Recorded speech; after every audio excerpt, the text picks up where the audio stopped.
ફરતા ગેસની સમસ્યા એટલે કે શરીરમાં કોઈપણ ભાગમાં વાયુ દોષ ભરાઈ જવાને કારણે ત્યાં દુખાવો થવો, ગભરામણ કે બેચેની થવી કે એક ભાગ જકડાઈ જવો. મિત્રો, કાલે વિકાસભાઈ નામના પેશન્ટ મારી પાસે આવ્યા ત્યારે એમની સમસ્યા હતી કે પેટ ખૂબ જ ટાઈટ થઈ જાય, પેટમાં ખૂબ વાયુ ભરેલો હોય એવું લાગે, છાતીમાં પણ વાયુ ભરાય, ઊંધો ગેસ ચડે, ખૂબ જ પ્રમાણમાં ક્યારેક ક્યારેક ગભરામણ થાય, શરીરમાં જે ભાગમાં ગેસ ભરાય ત્યાં દુખાવો થાય, માથામાં ભરાય તો માથું દુખે, બેચેની જેવું લાગે, ડોક અને પીઠની પાછળના ભાગમાં ગેસ ભરાય તો ત્યાં પણ બેચેની કે દુખાવા જેવું લાગે, જકડાટ જેવું લાગે અને આખા શરીરમાં જાણે વાયુ ફરતો હોય એવું લાગ્યા રાખે.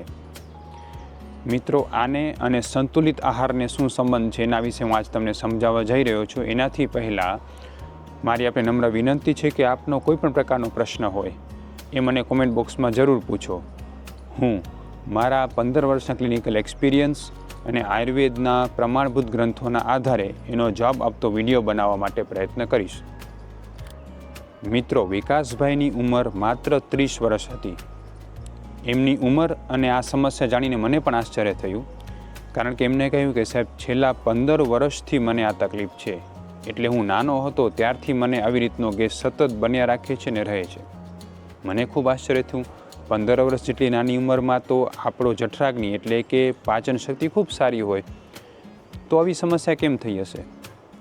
આખી હિસ્ટ્રી જાણી, બધી વસ્તુ સમજી અને જ્યારે એમણે એમનો આહાર કહ્યો ત્યારે મને મહર્ષિ ચરકની એ વાત યાદ આવી ગઈ કે સંતુલિત આહાર કોને કહેવાય. મિત્રો, એમણે મને કહ્યું કે સાહેબ હું સવારના ભાગમાં નાસ્તામાં માત્ર ચાય અને પરોઠા ખાઉં છું, બપોરના ભાગમાં બટેકાનું શાક, દહીં અને રોટલી, રાત્રે ફરીથી ચાય અને પરોઠા, આના સિવાય હું કોઈ જ આહાર લેતો નથી અને વર્ષોથી આ જ રીતે ખોરાક ખાઉં છું. મિત્રો, મહર્ષિ ચરકે એવું કહ્યું છે કે આપણું ભોજન ષડરસાત્મક હોવું જોઈએ, એવું જ ભોજન એ સંતુલિત આહાર કહેવાય છે. આયુર્વેદમાં સંતુલિત આહારની વ્યાખ્યા કેલરી, પ્રોટીન, કાર્બોદિત પદાર્થો, ચરબી, વિટામિન એના આધારે આપેલી જ નથી. આયુર્વેદ તો સરળતમ શાસ્ત્ર છે કે સમાજના નાનામાં નાના લોકોને સમજાઈ જાય કે સંતુલિત આહાર કોને કહેવો, એવી વ્યાખ્યા આયુર્વેદે આપેલી છે.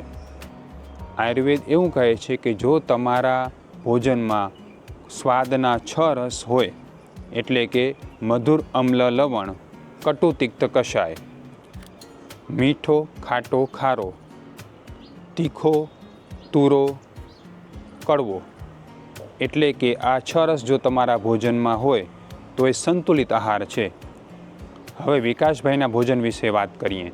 વિકાસભાઈના ભોજનમાં સવારે ચા પરોઠા, ચા પોતે પણ કષાય રસ પ્રધાન છે, એટલે કે તુરા રસવાળી છે અને ધીરે ધીરે વાયુકારક છે.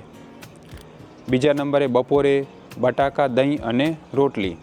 બટેકા આયુર્વેદમાં વિષ્ટંભી ગયા છે. વિષ્ટંભી એટલે શું? તો કે ખૂબ વાયુ કરનાર છે, વાયુ કરીને જ પચે એ. દહીંને અભિસંધી કહ્યું છે. અભિસંધી એટલે શું? તો કંઈ ખૂબ જ પ્રમાણમાં કફ દોષને વધારનારું છે. અને રાત્રે પણ પાછા એ ચા જ પરોઠા લેતા હતા. આ વસ્તુ લેવાને કારણે એમના આહારમાં જે બાકીના રસ છે, એટલે કે કડવા રસવાળા શાકભાજી, તીખો રસ, ખાટો રસ, આ બધા રસનો ઉપયોગ થતો ન હતો અને ખોરાક પણ વાયુકારક હતો. એને કારણે એમને ખૂબ વાયુ થતો હતો.